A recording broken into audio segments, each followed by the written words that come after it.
On today's show, we're going to be talking about bringing an associate chiropractor into the office as part of the team. We're going to discuss the good, the bad, and the ugly. As we get started today, take a moment to be sure to like the show and subscribe so you'll get each episode weekly as it goes live. And that way, you won't miss a single episode. Welcome to another episode of For the Love of Chiropractic. I'm your host, Dr. Robert Freeman. I've been in practice for over 30 years, and I continue to work in a $1 million practice that I built, ran, and sold. I've taught, lectured, and coached our profession, and helped so many chiropractors build the practice and the life of their dreams. And now, I want to help you do the same. So here's today's show.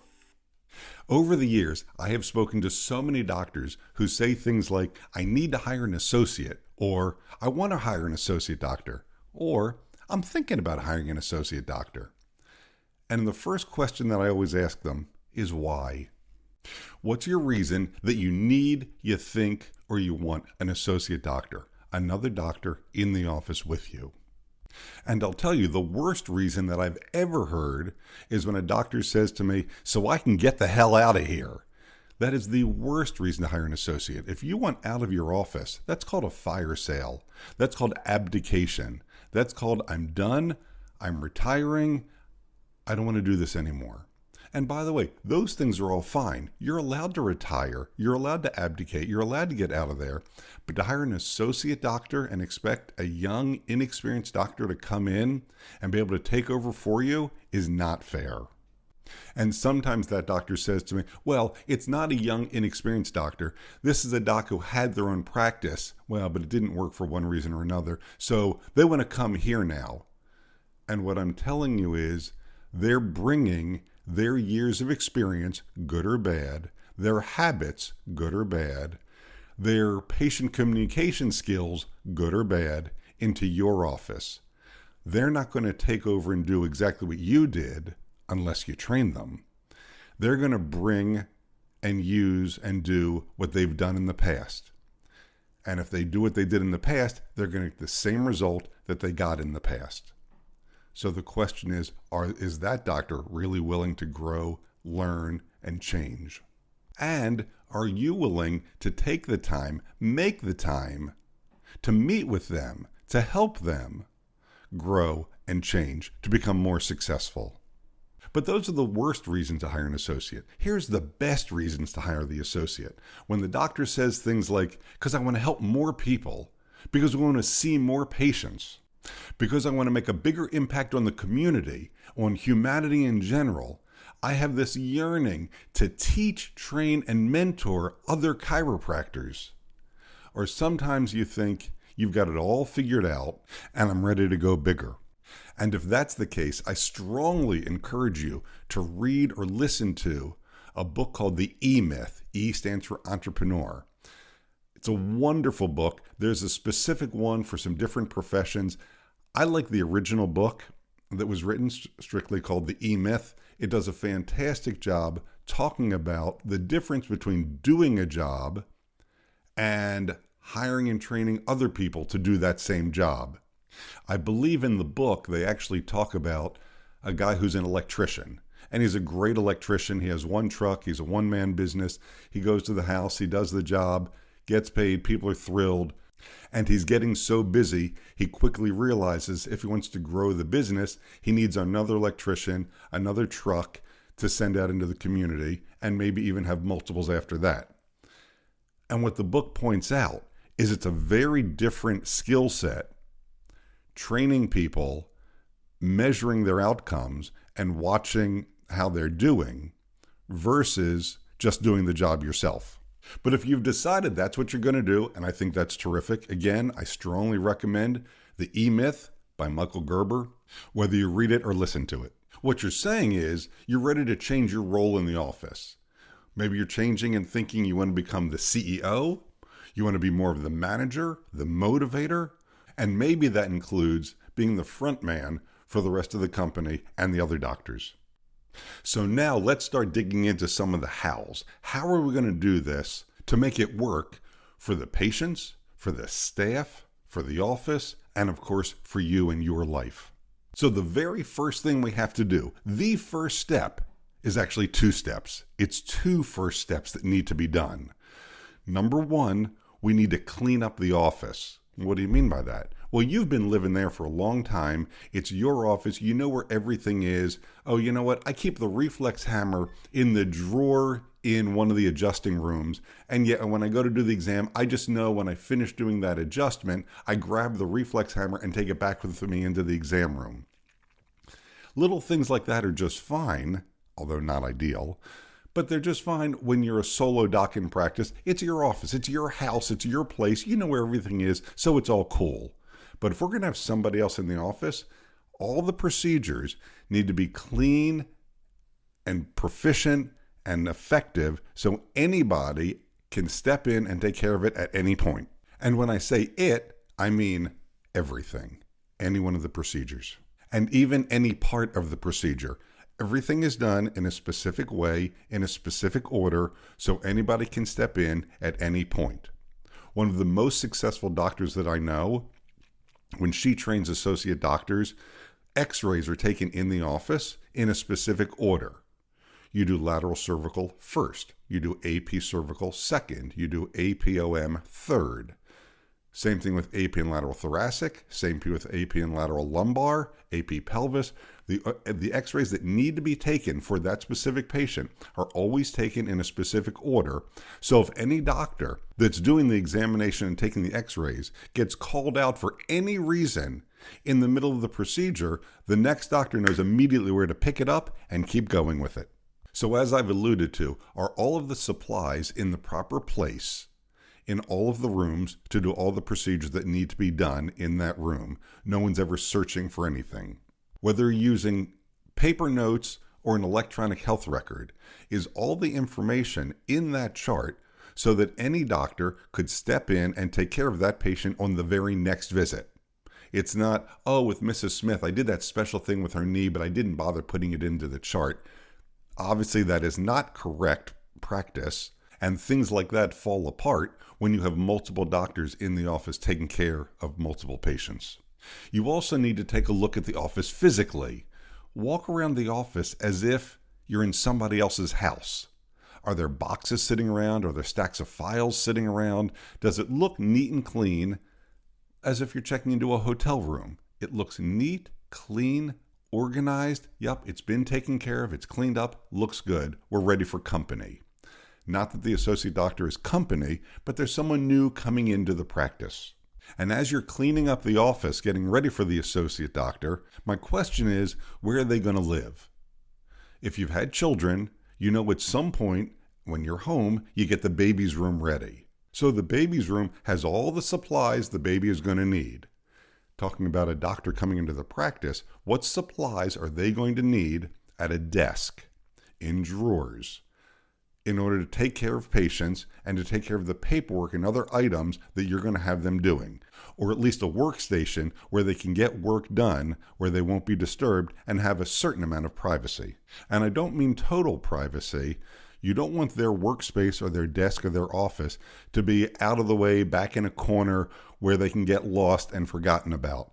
They need to be somewhere around where the action is also. So it's somewhere near the adjusting area where they're going to be seen and, more importantly, be able to listen to everything that's going on all the time. My first job in chiropractic was working in an office as an associate where my desk was right on the floor of the open adjusting area. That gave me a fantastic opportunity to listen to everything the senior doctor said, how he interacted with patients, and I learned so much from him in such a short period of time, and I was able to integrate those pieces, perfect them, and the practice grew as a result of it. So that's one of the first steps we need to take care of. The other first step we need to take care of is we have to solve what's called the new patient problem. Where are the new patients coming from that this associate doctor is going to be taking care of? Maybe you're currently so busy, you have a waiting list practice. You have people who are waiting days or weeks to get in to see you. So by bringing another doctor into the office, fantastic. We can get these people into the office sooner, get them back to health sooner, and get them on with their lives and into a chiropractic maintenance program. And that's wonderful if that's where you are. The vast majority of practices that I speak with and have known over the years aren't in that situation. They're always wondering where the new patients are coming from, or they see just enough new patients to keep the practice afloat where it is. And if that's where you are, then we're back to we need to solve the new patient problem. Because ultimately, if we have a second doctor in the office taking care of the same number of patients, the only thing you have effectively done is reduced your salary, reduced your income. And if you have enough money, I guess that's okay.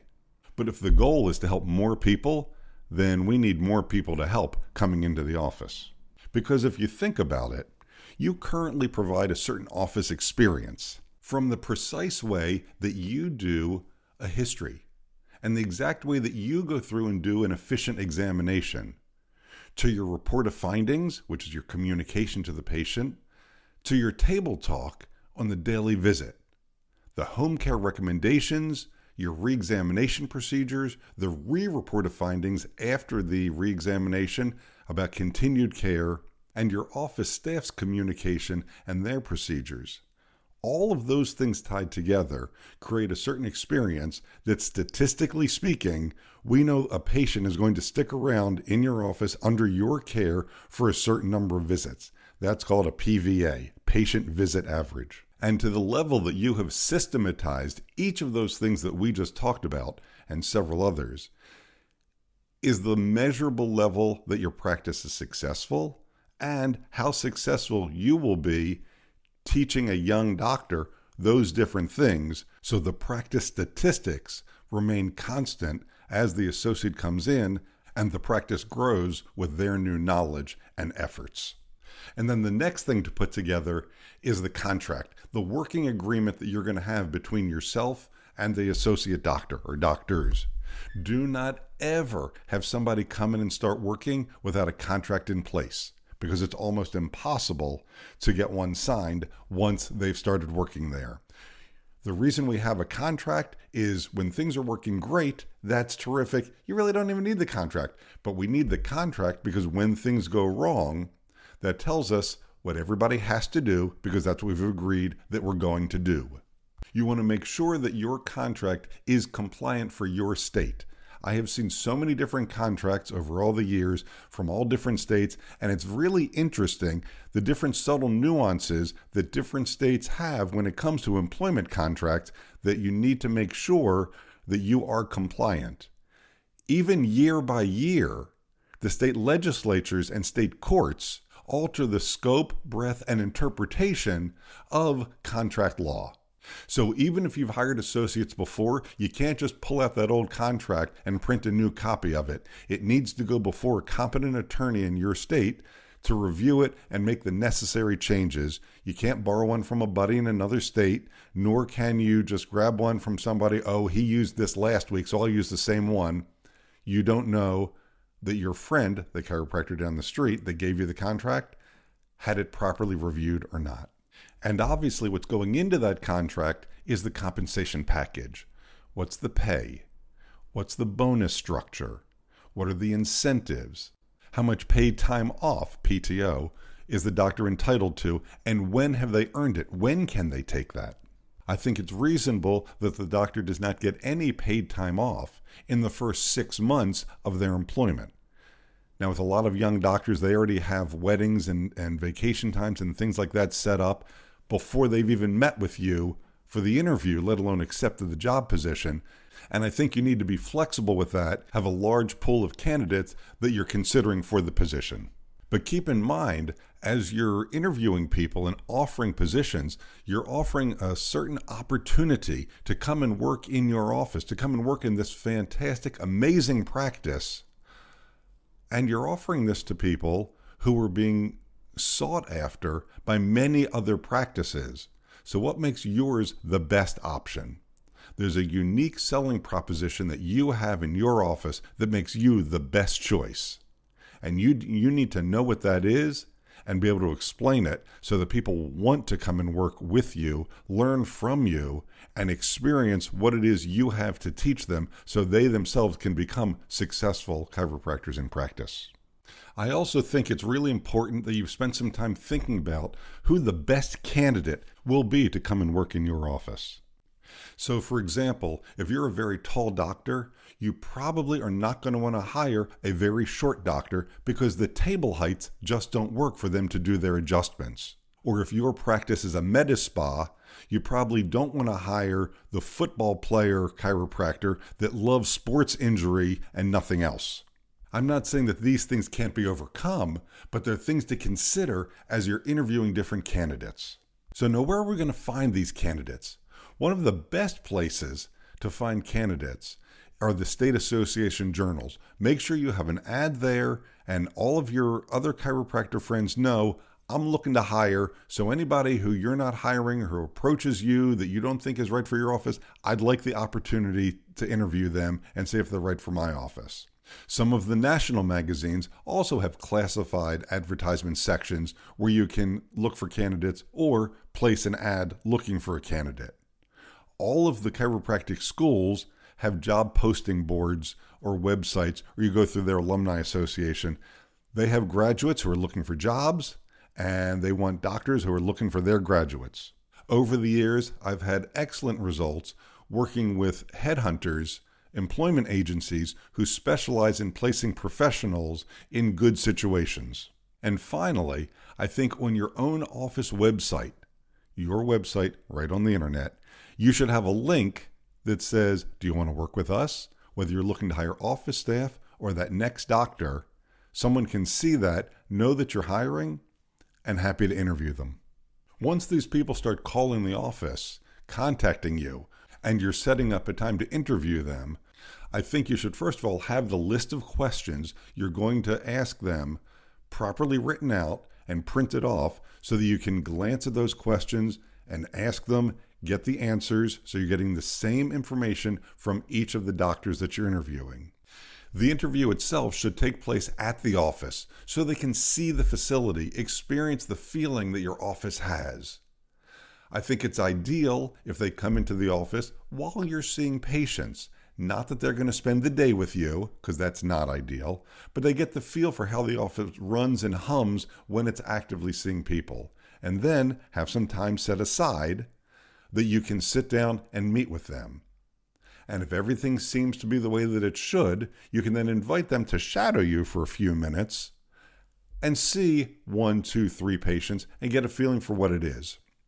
Once they've done that, sit down with them again, ask them what they saw, what they experienced, what they think. And you can say to them, don't misconstrue this for a job offer, but on a scale of 0 to 10, how interested would you be in working with us here in the office? Okay, wow, we've covered a lot of ground today. If you have any questions about the Headspace issue, contracts, placing the ads, employment agencies that could help you, training schedule for the associate, or companies that specialize in helping doctors get and work with associates, feel free to reach out via our website and I'll help you get where you need to be. And you can hear our web address in the closing credits. All right. And that's our show for today. If you have a question about today's show or your own practice, feel free to reach out at fortheloveofchiropractic.com. Before making changes to your practice, be sure to seek legal advice regarding those changes and regulations in your state. For the Love of Chiropractic is an RGF production, all rights reserved. And thanks for listening. Original music provided by Hunter Rich Music.